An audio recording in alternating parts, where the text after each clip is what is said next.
Chapter 9, Conversation on the Stairs, 1933. Herr Schneider and Friedrich were coming down the stairs. I could see them through a crack in the door.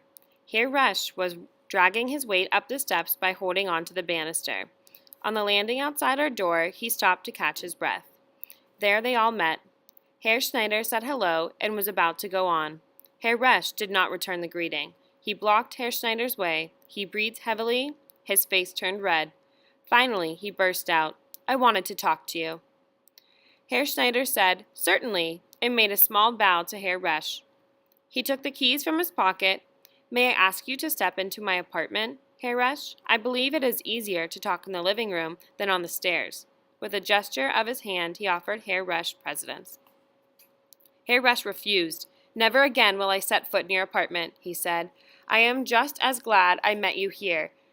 What there is to discuss can be settled here." Herr Schneider cleared his throat, made another slight bow, and said, "Just as you wish, Herr Resch." Herr Resch took his time. He shuffled as far out our door and pressed the bell. Father opened the door. I peered out from behind him. "Would you please listen in?" Herr Resch asked my father. "I need you as a witness."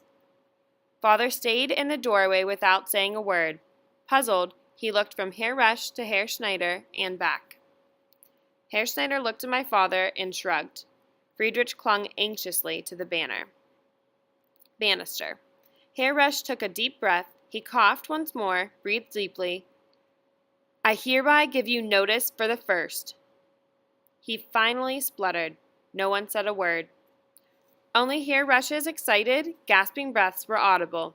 Father's and Herr Schneider's eyes locked together. Herr Resch lowered his eyes to the floor. Friedrich examined the stair lights, and I understood nothing. "I beg your pardon?" said Herr Schneider. "You move out on the first," declared Herr Resch. Herr Schneider smiled as he said, "You can't be serious, Herr Resch."